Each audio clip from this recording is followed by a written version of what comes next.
Hi, I'm Dr. John Kelly. Hi, I'm Sally Kelly. We're going to be talking with you today about COVID-19 virus and the disease and its prevention and treatment. So, let's tell you a little bit about ourselves. So, I'm Dr. Kelly. I was educated at Loma Linda University in medicine, took my master's degree in epidemiology and my residency in general preventive medicine. I specialize actually in lifestyle medicine using lifestyle to treat and reverse disease. Sally and I were both trained as massage therapists. And hydrotherapy. And we use hydrotherapy a lot in treating diseases similar to COVID 19. Yes. So, how this is going to work? We're going to share some thoughts about this. Sally will be listening and helping ask questions. Hopefully, she'll ask the questions that you have in mind and try to help me make sure I don't use too much medical jargon and make it difficult to understand. So, let's go ahead and get started. We all know that we need to be practicing physical and social distancing to avoid the spread of this virus. In fact, do you realize that the virus that we're fighting, this pandemic, could be stopped in a matter of just a couple to 2 to 4 weeks if somehow we could stop the transmission of this disease from one person to another. In other words, in reality, the only reason we have a pandemic is because we are spreading this from one person to another, and we need to find a way to stop it, because if we could stop that, this virus would be done until it emerged again, or until someone came along that had the virus that didn't know it. So we need to practice distancing. We need to practice good hygiene, hand washing. We'll talk about that a little bit. Sterilizing and cleaning our living area, especially where there's the most traffic in our home or in our car. We need to stay fit and healthy because we need good, solid immune systems. And, you know, this disease is indeed dangerous for some people. We don't know the exact percent, maybe 10 to 15% of people are going to get a serious enough case that they're going to need medical care. But the majority will not need medical care and are able to get well on their own at home. And in fact, some won't even know that they have this condition. They will think they have a cold or maybe a case of the flu or something. Really? So, why all the fuss about what we need to do? Well, the biggest reason for doing our best not to catch the virus is because we will be unknowingly transmitting it to other people. In other words, I might be one of those that has barely any effect from it, let's say. That's a great case, right? But the downside is if I do not know I have it, I am still infectious before I have any symptoms. And that's the danger, is I might give it to someone else who will not have such a light case. In fact, it might be someone who the disease would kill. Mm-hmm. So Sally is going to ask a question. She's going to say, is there anything besides the things that we're all hearing that we could do to help to protect us? Isn't that what you were thinking about asking? I Yes, can read her yes. mind, actually, you see. Well, let me just tell you that absolutely, that is true. The best way to protect you, however, depends on where you start, what your condition is. Okay? So in other words, if you are an older person or even a young person that is taking a lot of medication, let's say you have multiple conditions, maybe you have asthma, maybe you have high blood pressure, maybe you even had a transplant and you are taking immune suppression. Anyway, the more sick you are, the more dangerous the virus would be for you to catch. And so what I'm going to recommend, what we have talked about and we agree, is you should hunker down basically and stay away from people that you do not know whether they have this virus or not. If you have relatives or others that you know no longer have the virus, maybe they caught it, they're immune now, or they do not have it, fine. But if you don't know, you should be careful not to come in contact with anyone. Now, what does that mean? Well, maybe you live by yourself and you have to go out, all right? Then when you do, practice maximum social distancing. And one of the things I recommend you consider doing is writing down your shopping list on a piece of paper, and when you go into a store, tell them, I need to be very careful not to catch this virus because I'm more susceptible. So here's my list. Would you please prepare these things, put it in the bag. I will come, and here's my credit card, or here's my check, whatever your cash. Pay for it, pick up the bag, and try to avoid contact with individuals. That's the best way. All right. If, however, you are not sick, you do not have a number of illnesses, as far as you know, you're a healthy worker, you're just out of work right now because we've all stopped going to work. What you need to do is to practice all of those health habits that you've been thinking about that you ought to do. Now is the time to do it. In fact, you've got some time theoretically. So let's do things like eat healthy, less exercise, out of doors preferably, not where there's a lot of people, but out of doors where there's plants. And let's get good sleep. Let's try to have some regularity. I know that's challenging right now. But these basically, turn up your game on health. The things that you know you need to be doing, let's do that. Another thing that's important is don't let this get us down. Have hope. Trust in God. He's going to take care of us. Okay? And so, Dr. John, these are things that help our immune system be at their peak, but are there other things that we could do? Absolutely. For example, you might want to start taking a multivitamin for a while. I'm not saying that you don't have adequate vitamin, but this is a time to be sure that you have no deficiencies. So take a daily multivitamin. Also, you might want to increase your intake of vitamin D3. Studies show, we know that any kind of a deficiency in vitamin D can impair the immune system and its function. And I know from doing tests on many, many patients that the majority of the people that have chronic disease or have high blood pressure, any of these, overweight, they tend to have low vitamin D status. And by the way, we're just coming out of wintertime, so we're lower than usual. So take some vitamin D. People are, of course, going to say, how much? Well, 5,000 units. Of course, you can get these over the counter. You don't have to have a prescription. 5,000 units a day would not be too much. And I don't recommend taking more than 10 probably without talking to a doctor. Another thing you might do is take a supplement like CoQ10, an antioxidant, or you might try something called NAC, NAC. That's for N-acetylcysteine. This is an interesting nutrient that has been shown to help our body be more effective in making antioxidants, our native antioxidants, if you will. All right? There's another one you always remind me of. What is that one? Oh, yes. I think it is so Oh, yummy. yes. Selenium. What is that? Is that the selenium? This is the selenium. Just two of these a day. Do you know what they are? These are Brazil nuts, raw Brazil nuts. So that's right. Brazil nuts are abundant in selenium. Selenium is a micronutrient that we get from the soil and plants or the food that we eat. And the thing is, there are certain parts of the country where the soil is low or deficient in selenium. And so if you know that, fine, you might already be taking selenium. But what we're saying is during this time, in the next 2 to 3 months, let's be sure we have all the things on board that we can imagine that we need. So take 2 to 4, I recommend 2 to 4 Brazil nuts a day will give you the selenium that your body needs. Let's see, was there something else that we were going to talk about? How about something that might help shorten the symptoms of a cold if you have a cold? Studies have shown that using zinc lozenges can help shorten the symptoms of a cold by as much as a day or so. So we don't know for a fact that it's going to help with the COVID-19, but there's no reason to think that it would not, and there's certainly nothing harmful. So if you do feel like you're getting symptoms of a cold, and that's sometimes the way that COVID-19 starts, you might want to just take some zinc lozenges. And you can't it's true, you could get too many, but you'd have to take an awful lot. You could take 3 or 4 a day with no problems at all. Well, Dr. John, which is more important, prevention or treatment? Well, now that is a very interesting question. Which is more important, prevention or treatment?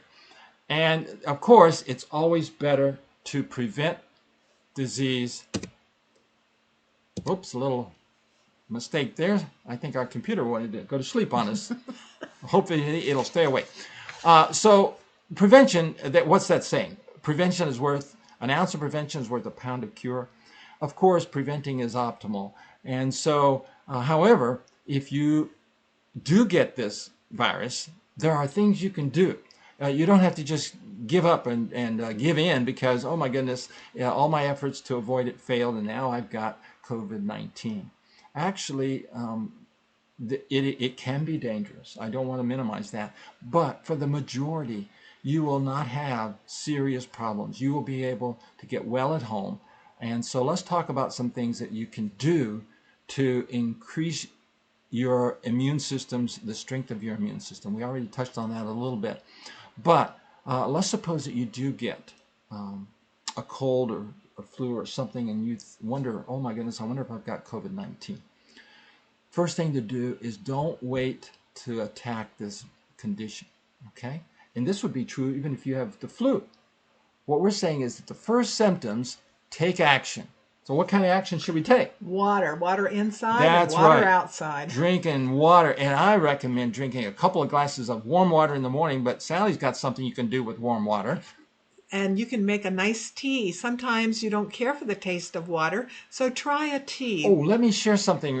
Don't forget your thought. You're looking at this picture, and the words are all spelled backwards. That's unfortunate problem with our computer camera. Just take a look at the picture with a mirror, and you'll be able to read these perfectly. This, the one I'm showing you on top is my favorite. That's called Throat Coat. It's by Traditional Medicinals. It is very pleasant flavor and sweet. Yeah, I really like it. But sweet without sugar. And sometimes Hold them up a little higher. They can see that bottom one. And so she's also got Country Peach Country Passion. Peach. Yeah, John's favorite flavor is peach. But these are nice because they don't have sugar in them, but they might have a sweetness to them that is enjoyable. And when you are trying to either prevent or treat COVID-19, water is your best friend. Or any viral condition. Get more liquid inside. The cold is caused by a virus, oftentimes the adenovirus. The flu is caused by the influenza virus, and COVID-19 is caused by the SARS-CoV-2 virus. So they're all viruses, and these kind of things can help our body fight viruses. Okay, another thing that to keep in mind is to take a hot and cold shower. Have you ever heard of this? This is where we actually have a shower like normal, and then, in other words, we take our normal shower to get clean, and then what we do is we would go to hotter. Make the water as hot as we can stand it, gradually increasing the temperature until it's quite hot. We usually have, when we take these, we usually end up with quite a bit of steam in the shower and in the bathroom. And we're moving around and rubbing ourselves with while we're in the water and getting this hot water. Then we turn the shower temperature down to what? Cold. Cold, yeah. Well, first time, do you go all the way to cold?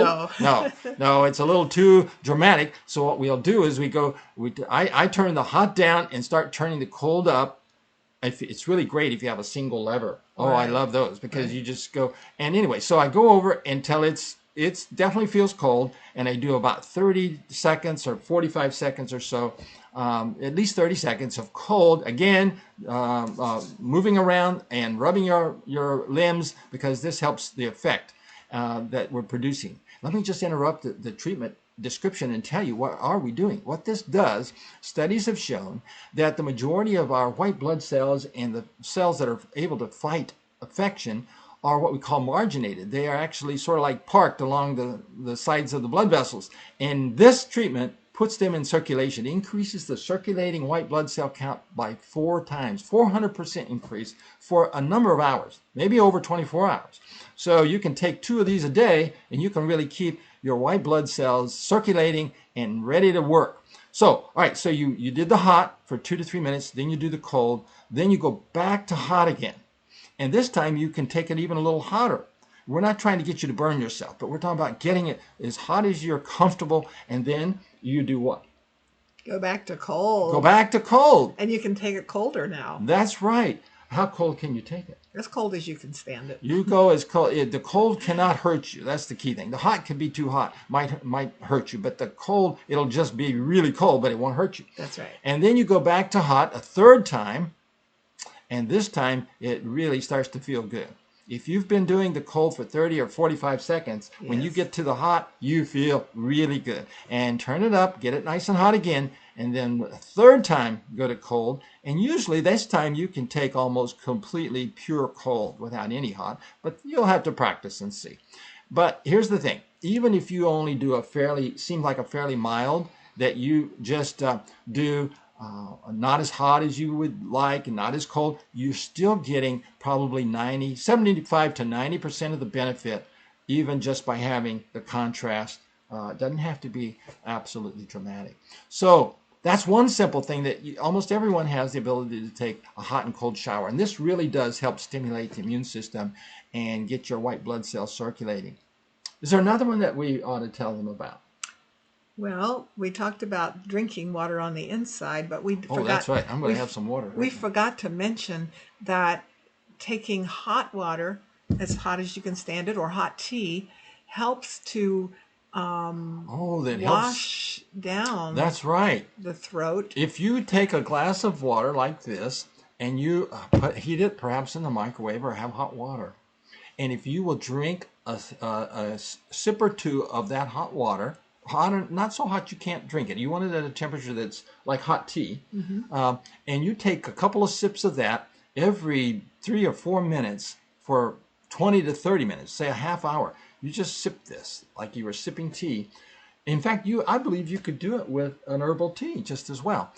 What's happening is, you see, when a virus, say let's suppose that there's a virus that is on an air droplet in the room, and we don't know that little water moisture droplet, we breathe it in, touches our mucous membranes. It wants to attach to our cells. It actually wants to get into our lungs, is where it really wants to affect us. Do you realize, though, that virus has to survive our immune system? We have a lot of immune components in our nasal passages, in our throat.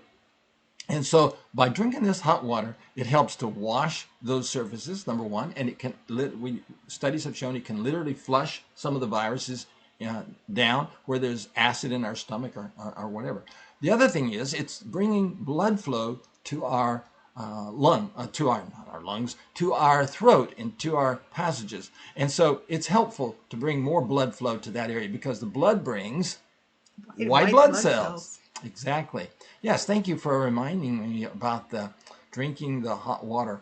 And also, another important thing while I'm thinking about it is, if you do have an illness, whether it's COVID-19 or any other kind of, you want to stay warm. You don't want to allow yourself to get chilled, because when you chill, what happens is the blood flow to your body is changing. It actually will be drawn to the internal organs, away from the skin, away from the parts of your body where you're coming in contact with the virus. And you want to have good blood flow throughout the body, so you want to keep warm. In fact, I would recommend that you make sure that you do not get chilled if you're taking any of these treatments, like a hot and cold shower. Don't get chilled. First, before you do hot and cold, remember we said do a nice long cleansing shower where you warm up your whole body. All right, how about another idea that we might share with them? How about talking about some natural remedies, materials online? I want to show you if this works. I'm going to show you a place on the YouTube. Here it is. I think you can see that on our screen. And see, it's called H1N1 Natural Remedies, Part 2, and Part 1 and Part 3. There's 4 and 5 as well. Part 1 is mostly just lecture and talking by Dr. Agatha Thrash and her son about, this is from Uchee Pines in Seal, Alabama. And she's a pathologist with lots of experience. She's deceased now, but she published a number of books on this. Excellent talk. But I'm recommending Part 2 and 3, 4, and 5. And in this part, these videos, you would see they do a demonstration of fomentation. Fomentation is a treatment that uses hot, moist compresses to apply heat and cold. So it does kind of like a shower, does the whole body. Compress does specific parts of the body. Okay, and so we want to recommend that you watch those videos if you want to help someone, or you would need someone to help you, because you can give yourself a hot and cold shower, but you cannot give yourself a fomentation, hot and cold fomentation. It's just not really practical. I'm not saying that Superwoman couldn't do that, but the average person, they just can't do it. You're going to need someone to help you. And when we do this, Sally is my nurse when I'm sick, when those occasions have happened. I caught a really bad bug when I was coming back from Brazil about a year ago, and I was sick for a number of days, and she really took good care of me. When she's had one, I have helped her as well. So it's important to have someone to help you when you need to give these treatments. I saw something while I was looking at that. I would like to, can I show them? I want to show you a handout from the American College of Lifestyle Medicine, and this would be applicable to building your immune system. See this on the screen now? Lifestyle choices to boost immunity, and it talks about the 6 areas, okay? 6 areas, I can't see my hands, in lifestyle medicine: stress, healthy eating, good activity, staying physically active. Back up on the right hand side over there, no smoking. Smoking, if you're smoking, that is probably one of the worst things that you can be doing for this particular virus, because it wants to attack your lungs, the alveoli, the little sacs in your lungs, and smoking really is putting your lungs at a very strong disadvantage at fighting this virus. So if you want to smoke, I used to be a smoker. I have the right to say this. I know it's hard to quit smoking, but and in fact, it took me 3 tries before I actually I've not smoked since 1972, I think it was. But anyway, stop smoking, even if it's for just to a while, to avoid this virus. Notice the other one, sleep, we talked about. And connectivity, what is that? We're not talking about your devices here. We're talking about social connection, about having friends and maintaining good social connectedness. Let's see what else we got on here. We have some other pictures. Oh, I remember this one. Sally, what is this about? This was breakfast, and we want to encourage you to eat more fresh fruits and vegetables when you're not having your fruits. But if you would prepare your fruits like grapefruit and oranges, and cut them so that people will be more likely to eat them. I have some more pictures here, don't we? Yes, I think so. You can go ahead and share more, but okay. We find that if we put fruit on the table in its whole form, it's often still there when so she's people talking about leave like the table. if she puts an apple or an orange on the table. But if she does what she's got here, if we cut it up and make it more easily eaten, then people will take it. And that's what we need right now. We need more of vitamin C in its natural form. Yeah, these citrus fruits, and those are grapes there. You can see, oh, you've got selenium on this plate. Oh, we have some Brazil nuts. Yes, very good. And then here's another picture. We were having waffles with banana and homemade applesauce. It was really good. Yes, so well, tell us what we see here. I mean, we're looking at a plate that we just had for breakfast this morning. We just happened to use it. Well, we had our waffle, and we had some nut butter on it. So in the middle is a waffle. I'm acquainted with it because I actually put this one together. So it's got some peanut butter on the waffle. Then it's got a couple of slices of banana.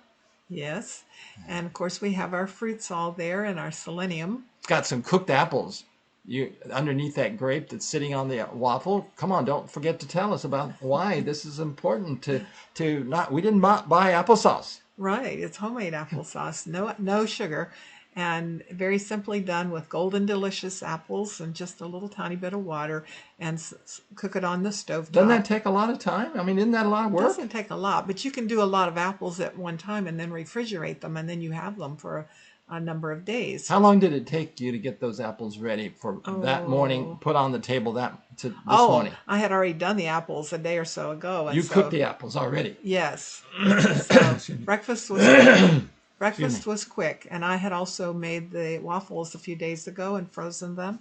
So I just take them out of the freezer and put them in the toaster. What's that bowl up there with that looks like kind of yellow stuff That and is red? that is scrambled tofu, and tastes a little bit like scrambled eggs, and it's high protein and very yummy. Okay.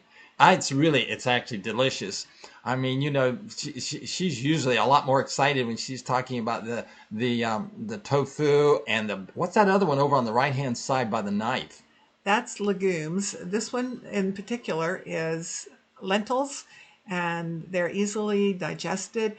They're It's got high some rice in it fiber. too, isn't it? It does have a little rice, but it's a lot of high fiber, and so it's really, really good for us. And for a diabetic, we recommend that they have a half a cup of some kind of legume, whether it's a pinto bean or a black bean or what. Just a little half cup at breakfast will help moderate their blood sugar all day long. Yes. And even if you're not diabetic, it helps hold you. You don't get the mid-morning hungries. That's I enjoyed my breakfast, and thank you for telling us about that. So we want to now talk just a bit about something else that came up, and that is, do you realize that for the vast majority of us, we have never lived through a pandemic before? Have you I ever don't lived in a know. pandemic? No, we were both born in 1948, so we didn't even get to go through the Great Recession either. Thankfully. Well, the reason I'm bringing this up is some very interesting information about the Spanish flu pandemic of 1918, 1919. There's a number of lessons that we can learn from that pandemic.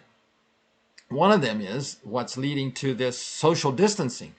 There were different cities that handled the way they handled the virus back, the influenza pandemic back in the 1918-19.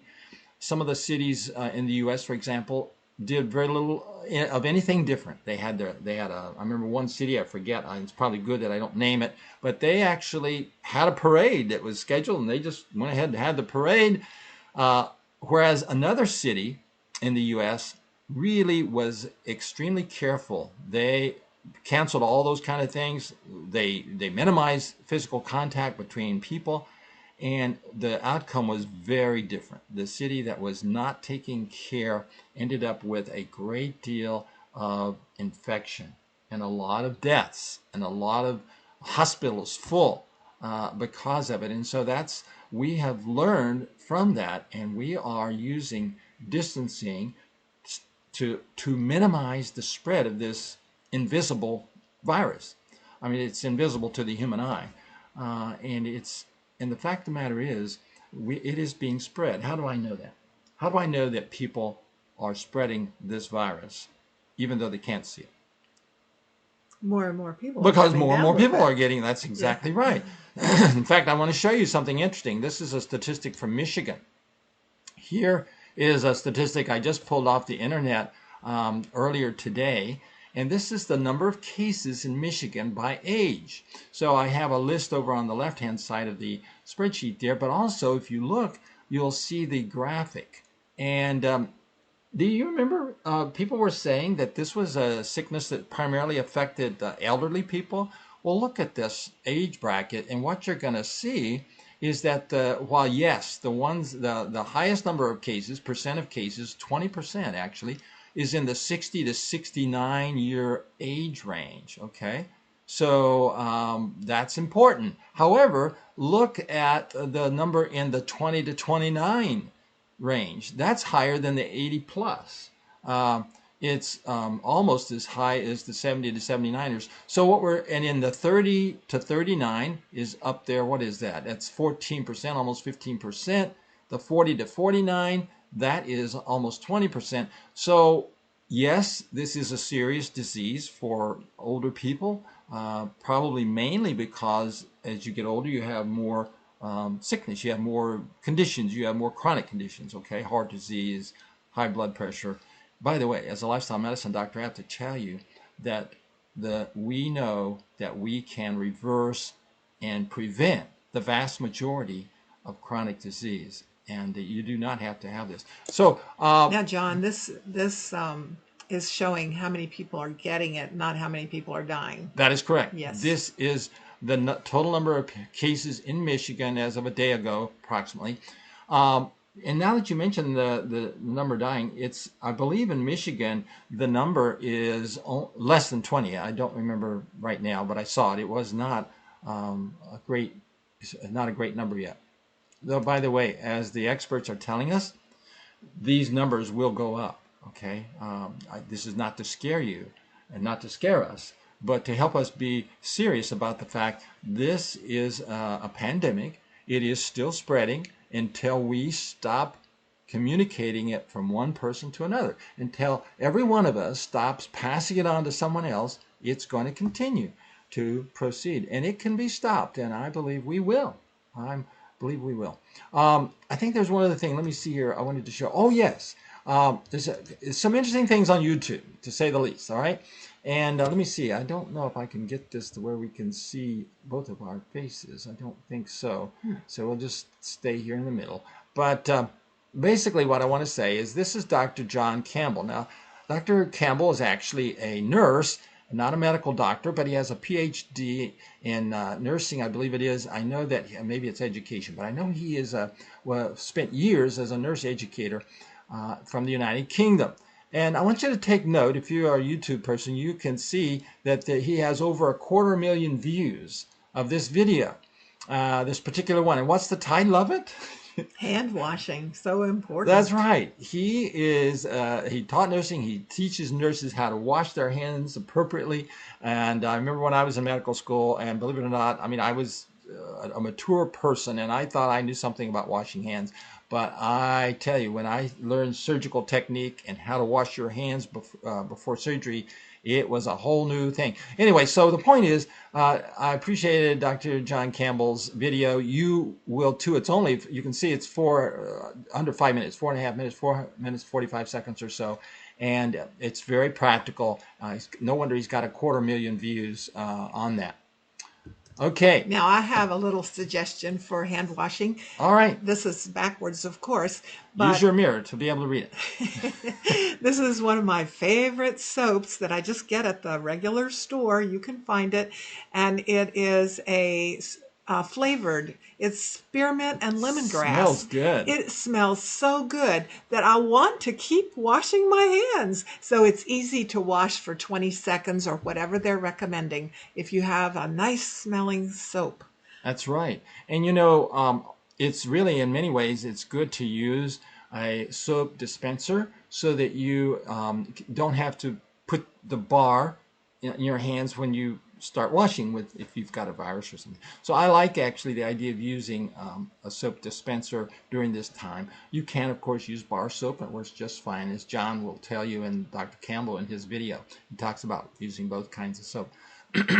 So we've talked about that the precautions that we're getting everywhere. I mean, it's literally practically everywhere you go. You hear about the symptoms of the disease, so you're aware of that, right? So we know that it's fever, cough, shortness of breath are the most common ones. By the way, the facts are that not everyone gets those symptoms, and we didn't mention this earlier, but there are some people that the first symptom, or maybe the only symptom that they had, and then they discovered they had COVID-19, is they had GI disturbance or diarrhea or you know, discomfort on the bowels. And so it is, some of us will have different symptoms than others, and not everyone will have fever, cough, and so on. But those are the most common. And if I'm not mistaken, I looked at this at cases reported in different countries, and I believe it's somewhere around 80% of the people that were treated in the early month or so of this that had the one or more of those symptoms. fever, excuse me, and cough is dry cough that becomes a wet cough is how they describe it. However, do keep in mind that in the first few days, after you are infected, you don't have symptoms that you recognize, but the virus is in your body, starting to grow, and you are infectious. And that reminds me, remember we said that if you get sick, the first thing to do is to start treating it right away. If you found out that you had contact with someone that was positive and you very well could have gotten the virus, I want to recommend that what you do is you start treating it. Mm-hmm. Start treating it. You may not have it, but you might. And so you use stricter isolation, distancing. Start taking a hot and cold shower. Drink that hot water or hot tea. Get sleep. Get plenty of rest. Don't get chilled. And you might find out, oh, goodness gracious, I don't have it. I didn't get it. All right. So that's wonderful. But if you find out that you did, you'll be so glad you started early, because as the virus starts to grow, see, the virus infects a cell. It hijacks that cell. It actually, by the way, let's just for a little biochemistry lesson here, okay? Virology lesson. This virus, if you've seen pictures or images, graphics of it, it's like a sphere with these little spikes sticking off of it, okay, appendages. And those little appendages are the things that allow it to attach to a human cell. And what it does is it attaches to that cell, and inside this sphere, it actually has some genetic material that will hijack the cell so it injects that RNA, that genetic material, into the cell. That gets into the nucleus, and the cell starts now producing more viruses. It makes copies of the genetic material. It makes copies of the protein to make the capsid and the spikes, and the cell starts releasing more copies of this virus. And we talk about bacteria. One bacteria can make two bacteria. Okay, one virus can make hundreds and thousands of copies of virus, because it hijacks a living cell and it just starts producing these copies. But if you attack this bug early, you have a much better chance of keeping it from overwhelming your immune system. Just like we're trying to tamp down the curve on the infection, on the pandemic, to keep it from overwhelming our hospitals and our doctors, we want to hit the virus infection early in our body so that we can make it easier for our immune system to win the battle. For the vast majority of us, our immune system is going to win the battle. But the shorter that battle and the lighter the effects, the better it is, right? Right. So, Sally, what is one of your favorite remedies that you personally use when you have an infection, a sore throat, or a cold, or something? Tell us a couple of things that you do. Well, I can tell you that I drink lots of throat coat tea, and I keep that hot water going down my throat. And then I take a hot bath, because I want to induce an artificial fever early on. It takes sometimes 2 weeks for the body to generate its own fever. And so I want to do it sooner. And the fever is the friend. Fever is wanting to burn up that. Well, when you say fever, you don't mean, do you mean a fever in the normal sense that we think of a fever as you need to bring it down because it's a danger to your body? You're talking about elevated. I want to induce a fever and control it and then drop it. And so what I do is I get in the bathtub with my cup of hot tea. So I've got hot inside me. And then I draw a bathtub full of hot water, hot as I can stand it. Mm-hmm. And like the frog in the frying pan, if you're in the tub and then draw the water in, you can take it hotter than if you draw a tub full of hot water and try to step in it. That's very difficult. So I'm in there for maybe 5, 8, 10 minutes, and I'm getting very hot, and I'm thinking, I want to get out of here. So I don't wait that long. Before I start feeling that way, I have my husband by my side with a bowl of ice water with ice chips floating in the water and 2 washcloths. I take one. So let me just. So this is something that takes two people. This one does. I've tried to do it by myself, but it's hard. And so I want to keep my limbs under the water. I want to keep my body as hot as I can keep it. And so John will take the washcloth out of the ice water, wring it out, and place it on my forehead. And then in about 30 seconds, he needs to replace it with the other one. That's why I use 2. There's always one getting cold. So then he switches it. As long as I keep my forehead cold, my brain thinks I'm okay. And so it lets my body get this fever. And the fever is fighting the infection, the bug.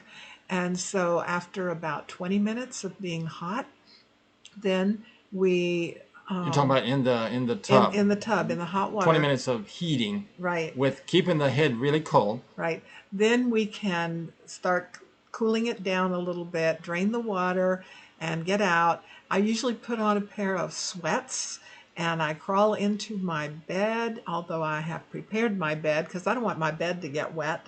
So I put some nice new trash bags and some towels, and I crawl between in between towels, and then heap lots of covers over top of me, and keeping my forehead cold all this time too, because I don't want to injure my brain. And so the effect is very good. I will keep sweating and yet keeping my forehead cold. And I'm telling you, you can knock a bug out. It's called nipping it in the bud. Well, let me thank you. That was really interesting and very nice details. She really explained. Let me share a little bit more about the physiology here, if you will, and the biology. So what she's saying is that we all know that when we get a serious condition, what happens is our body. Excuse me, just a second here. Our body will. The temperature starts to elevate. We naturally get a fever as our body is fighting a bug. And in fact, when it's really a serious condition, the fever can be so high that it's dangerous or harmful. But what we're talking about here is we're talking about creating a sort of a mild fever state without the body being in danger or in harm. And so we do that by raising the body temperature up to this high point, and then we actually but keep the head cold. You want to keep the head very cold, and what's really, if we do this right, it actually doesn't feel, you don't feel like you're so hot. It's actually quite pleasant to do this, so you're raising your body temperature, but you're keeping your head cool. And then, as she said, then after that, and if you wanted to, you could use a thermometer, but that's unnecessary. We can tell you that there's books that explain this. And by the way, one of the really nice ones, while I'm thinking about this, is there's a book on hydrotherapy by Dr. Charles Thomas and Dr. Dale, D-A-I-L. And these two guys have put together a really nice handbook on these treatments. There's others out there. You can do a search on Google or Amazon and find these kind of books. But the point, again, back to the physiology, the point is that we want to have boost the body's immune system, and actually we can make it start doing things sooner than it would do if we didn't have this temperature elevation. And so, as she said, we have prepared the bed ahead of time. We are ready to go get in bed with a sweats and blanket, and continue to keep the head cold, right? Even after you get out of the hot water, you don't want that hot body to make your head hot. It's not so much that it's going to hurt you, your health, but it's going to be very unpleasant. So if you keep the head quite cool, still using this cold cloth, it's not unpleasant at all. And we've had this prolonged for over an hour after she would go to bed. with this elevated body temperature by keeping the head cool. And we're talking about changing this rag probably every 30 seconds to 60, 90 seconds as she cools down. And then oftentimes you just take a nap. You just go to sleep. Feels so good. Sometimes I like to get up after that sweat and go take a shower and clean up and get new, put on new underwear and then go to bed and sleep. But anyway, so yes, that's a great treatment. What did we call that? A hot half bath. It's sort of like a, I don't think we should call it a fever treatment myself, because it's not a full fever. It's a hot half bath. So we're using the hot water to elevate the body temperature, sort of accelerate the immune system function. Is there something else that we use that comes to your mind that we use on a regular basis? We already talked about the hot and cold shower. We talked about the hot half bath. We talked about the hot teas. We talked about living. Oh, let's talk about this a second. What about the importance of fresh air? Yes. See, one of the things that Sally's done since we've been trying to turn up our game on fighting these viruses is something she did in the bedroom. Do you remember what it was? Yes, I opened the window, but only a little bit. I just wanted a little air coming in. So we've got a cooler bedroom with more fresh air than we were doing before. And this is known to be very helpful to have that fresh air. Now, if you are down with a bug and you are very sick, we do not recommend that you have a cold draft blowing on you. No draft. We want you to be warm and not have chill and not feel cold because of air coming in the bedroom. But we do believe that it's best to have air circulating in your bedroom even when you're very sick. But don't have it blowing right on you or the person that's ill. Some other way than that, and keep well covered up and stay warm. And if you have to get out of the bed and the window would make you cold, close it. So you get up, close the window, and do what you need to do. So fresh air. What else is it important that we do in the fresh air besides have some in our bedroom? Exercise? That's right. What is one of the best forms of exercise in the outdoor? Walking. Exactly. And you get a little vitamin D too from the sunshine. That's right. If there's sunshine. If you have sunshine out there, like where we are today, it is a nice sunny day. And it's the optimum time is to walk outdoors in the sunshine. And when you walk, would you give any hints, any suggestions about that? We like to actually walk in hills so that you have somewhere you're walking up and you're working a little harder, and then when you're walking down, because this is a kind of like an interval training. This is actually raising your heart rate a little bit and making your cardiovascular system work, and then it's giving it a break. And studies have shown that interval training is what the formal name for this is, actually more effective in increasing your fitness faster than just constant, steady, hard effort. But if you can't get outside, you can walk up and down the stairs. If you have stairs in your home, just go up and down stairs a few times, and that'll raise your heart rate. That's right. That's right. A thing I really like, a form of exercise I really like, is what's called a rebounder. These little small trampolines. They're really gentle on the joints. And they're very easy to do. You can get some even with a handlebar so that you can hold on if you're concerned about your balance. But these are so effective because the bouncing is actually helping to promote circulation of the micro tissues, not just your blood circulation. Of course, as you raise your heart rate, you get that, but you also get microcirculation as the tissues are jiggled, you might say. So this has really been a pleasure to share some of this with you. I'm wondering if I think what we're going to do is the plan is after we finish and you've had a chance to view this, we're going to have a question and answer period.